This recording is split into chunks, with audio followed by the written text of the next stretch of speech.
Well, it is the freestyle segment of our show with Topeka City Councilman and candidate Richard Harmon. How you doing? Hi, Chris. Hey, Good all to see you. right. So, tell us a little bit about your background. What led you to be interested in serving on the City Council? Well, I'm a native Topekan. I was born here. I attended Topeka Public Schools. I attended Washburn for both degrees. I make my living here. I'm a practicing attorney, and I have my office here in Topeka, and obviously my livelihood is tied with Topeka. My family is here. My mother is here. I have brothers and sisters.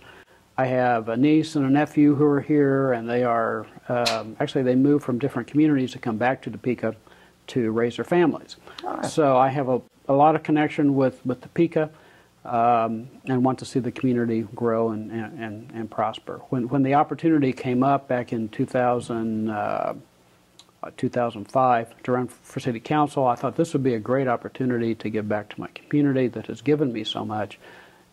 So that's why I originally sought to serve on the City Council. Excellent, excellent.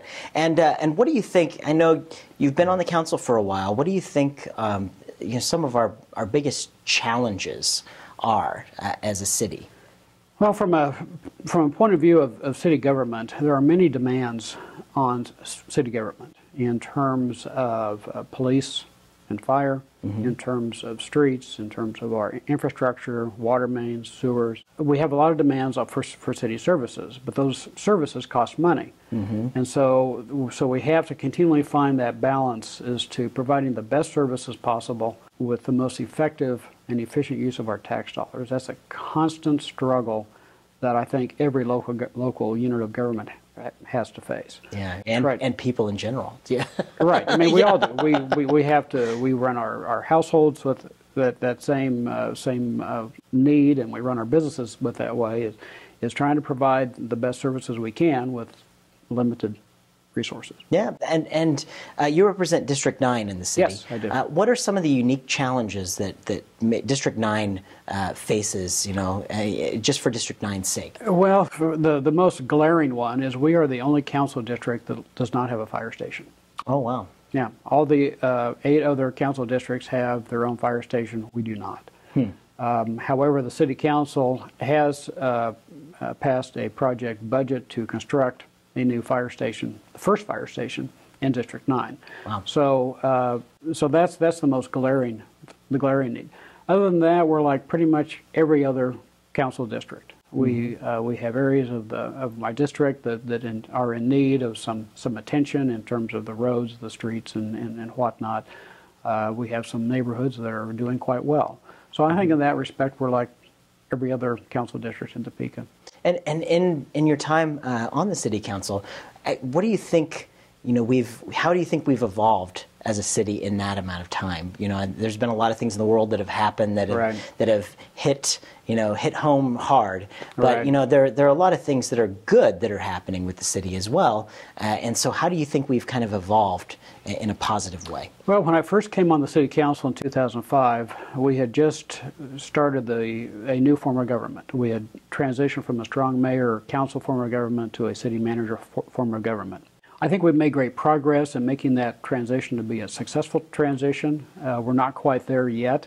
We still have a ways to go, but I've noticed that the council over the last 8 years is looking more and more to the city manager for advice and recommendation and leadership, and that I think is a very, very good sign to get the right city manager here to provide us that leadership and direction. So that has been, I think, a major aspect that I've seen in the last 8 years. Sure. Do you think maybe, the whole city manager concept came in, and you think maybe that the fact that we didn't really have much of an opportunity before the 2008 economic collapse to really see what a city manager was capable of. There's a lot of criticism for the city manager versus the mayor form of government. Right. And do you think maybe the fact that this big collapse happened in the middle has kind of made it a little more difficult transition for us to understand? That's a very good perspective, and you're exactly right. When the economy collapsed in August of 2008 and in the aftermath, it put tremendous pressures on our city finances. And we had to really scramble to make ends meet, as did everyone else in their world, household, in their yeah, business, yeah. and whatnot. And you're right. We were not able to continue that progressive path with transition to the city manager form of government quite as smoothly as we would have hoped. On the other hand, we made some tough decisions. We did have leadership from the city manager, and we got through a very, very difficult fiscal time. But it did knock us off course a little bit. But we're getting back. We are, yeah, we are. good. I mean, the economy is slowly recovering, and we have our second permanent city manager now, and I think we're on the right track. Very good. Well, it's Richard Harmon, Topeka City Council District number 9. If you haven't met him, here he is. So glad you could join us on the show today. Thank you, Chris. It really was a pleasure to come on. I'm so appreciative that you make this available to the citizens of Topeka. Absolutely, and we're thank you for all the work you've done on the council, and best of luck to you in the future. Thank you. Take care. Thank you. Thanks for tuning in to this episode of TalkAboutTopeka.com. I'm Chris Schultz. If you enjoyed what you saw here, you can help our guests by sharing our links with your friends. You can also find out everything that's going on with us by following us on our website at TalkAboutTopeka.com. You can also be sure to like us on Facebook, you can follow us on Twitter, or you can send us a message on Gmail. Thanks so much for tuning in.